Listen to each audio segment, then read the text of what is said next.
Have you ever wondered why every one of your trades feels like a complete gamble, but then you see other traders that are hitting their trades in profit every single time? Well, this is something that I struggled with personally as a day trader when I first started, and it's because of the fact that I really looked past technical analysis and charting. I didn't really understand the ways that other people were teaching. It seemed very complicated to me, so I kind of just looked past it. But right here, right now, I am going to give you guys the most simplified breakdown with the most advanced descriptions of each part of technical analysis. We're not going to waste any time. Let's jump into it. All right, why is technical analysis so important? This is my brief summary that I wrote up. Technical analysis is a trading discipline made to evaluate certain stocks and commodities and identify high probability trade setups on charts. I want to clarify before we get too deep into this, charting and technical analysis, whether you are trading crypto, whether you are trading futures, or whether you are trading stocks, it is no different. You might have different price action, but the actual charting and setups are no different no matter what. So like I said in this description, technical analysis is going to be the way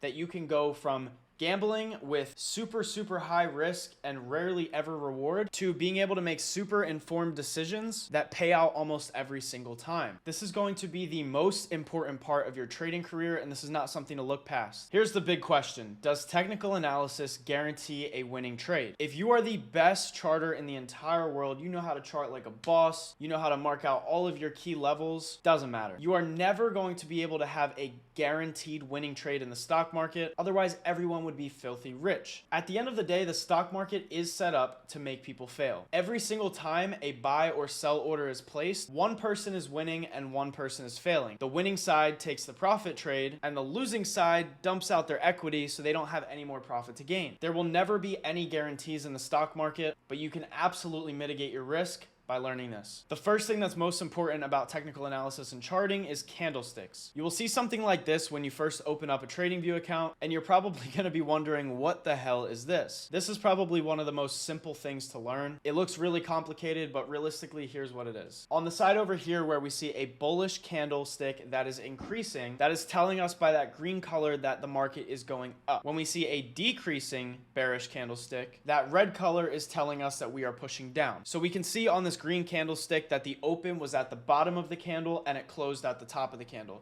That is because when we open low and push up high, that is a move upward. Whereas the red bearish candlestick opened high and closed low. Now the open and close doesn't necessarily mean that those were the highest points that the candles reached. As you can see, we have on the green candle a high and a low wick. This means that the price opened here and it closed here, but it still made an attempt to push up. It just got to pull back beforehand. Same thing on the red side. I'm not going to keep re-explaining, but this is overall very simple. You'll get it very quickly. Next up is candlestick patterns. These are patterns using candlesticks. Simple. I broke this down into a little cheat sheet so it's a little bit easier for you guys to distinguish what is green, what is red, and what is neutral. So any of these candlestick patterns here are going to be bullish. For example, we have a really big dump here. As you guys can see on the wick, which we just learned about, you can see this wick pushes down a lot, but it finds support, which is what we're going to talk about in a little bit as well. And then it finally gets that push back up to where it opened and even higher to where it closed. You can tell that there is no candlestick on the top, and that's why this is called a hammer. It looks like a hammer if you grab it, whatever. This is a big sign to tell that the market is probably going to continue upwards. Same for bullish engulfing. If you have a red candle like this, clearly not a lot of strength compared to this green one, we see that this green candle ended up pushing way higher than this previous red, clearing the previous high of the close and the high of the wick. That would be bullish engulfing. Most of the time, that's like a reversal pattern. Now, you probably can understand that this is the same with the bearish side, so I'm not going to explain it too much. And now we have neutral. Neutral basically just means that this specific candlestick that we're looking at pretty much didn't give us any sort of indication on the market. Now, I would argue potentially that these two at the bottom are probably good indications of bearish or bullish. This one being bearish, this one being bullish. But that's just from my experience and from the things that I've seen in the market. But overall, it is definitely leaning on the neutral side. Next up, we have charting patterns. These are completely different from candlestick patterns,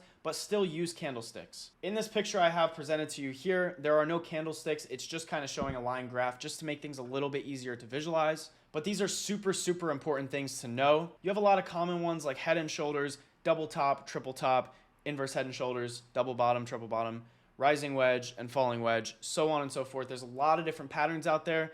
there's flag patterns, there's pennant patterns, but things like these are really good to spot key movements in the market. And there's a reason for every single one of these. Head and shoulders works really well and really frequently because you get a big push up here, followed by a pullback to that exact same level. Most of the time it's not completely accurate like this, but then you get a push up to clear this previous high, but you didn't quite get enough of a push to continue upward. Instead of having a pullback and continuing upward, you had a big dump back to that recent support level. Now, what do we think is going to happen if we hit a support level? We're going to bounce. Spoiler alert, I didn't get to that yet, but we'll get there soon. Boom, we make another push up here. And now that we are creating lower lows on the way down, what do you think is going to happen? We are going to dump. I could get a lot more into this, but I do have other videos explaining these things specifically. But for now, familiarize yourself with these sort of setups and try to see if you can go into the actual real market and find these setups. See what happens. Go and check and see if you can find a head and shoulders. Did it work? Did it do the right thing? There's a lot of different things that you can look for in the market to backtest these things. Key levels, support and resistance. S&R means support resistance. S&D means supply and demand. This is what I was talking about a little bit before. Support is going to be a key level that the market is continuously bouncing off of. Let's use Apple as an example. Let's just say that Apple is at $150 per share. It's not right now, but let's just say it is. Imagine this level down here, this blue line, as $150 on Apple, and imagine this as $153 on Apple. Well, I think it would be safe to say that we are in a range between 150 and 153 because of the fact that 153 is technically a key level in the market. We rejected once, twice, 3 times, almost 4 and 5 times, and 6 times, and 7 times, almost. But what this is going to do is it's going to show you a lot of weakness in the market. When you see resistance, this is when price comes up and can't quite break through that top level there.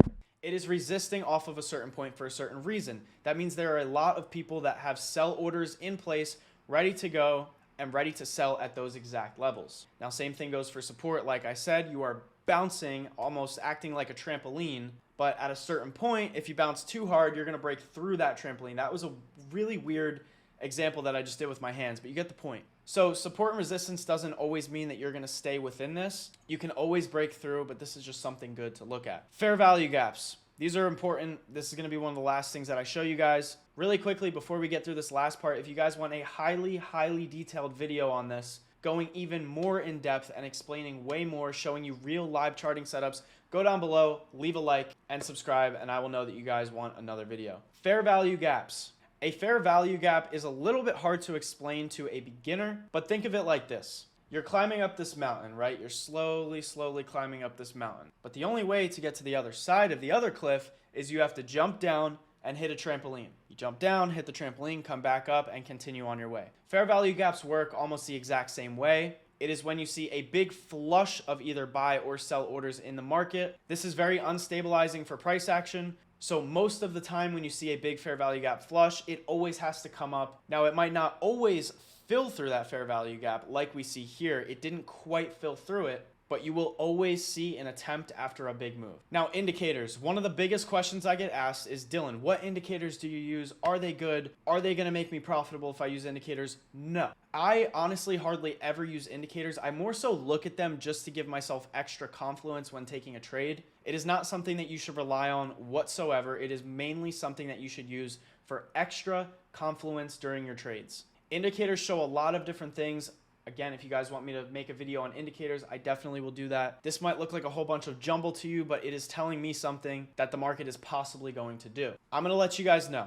If you are a beginner, stay away from indicators for a little bit. Master your price action first. Get down all of these other key things, and then start looking into indicators, and then start figuring out how they work. They are good tools, but they are not going to push you to guaranteed profit. Now, what you see here is a logo of the best trading community in the entire world. This is No Limit Trades, aka my group. We were ranked top 10 best trading groups in the entire world, providing a ton of value, education, and a really great community overall. We do lots of live trading, and we have 5 different key analysts that break down the stock market every single day and give out some crazy alerts, as you can see below me. These plays are ridiculous. 230%, 747%, 235%, 65, 125, 475.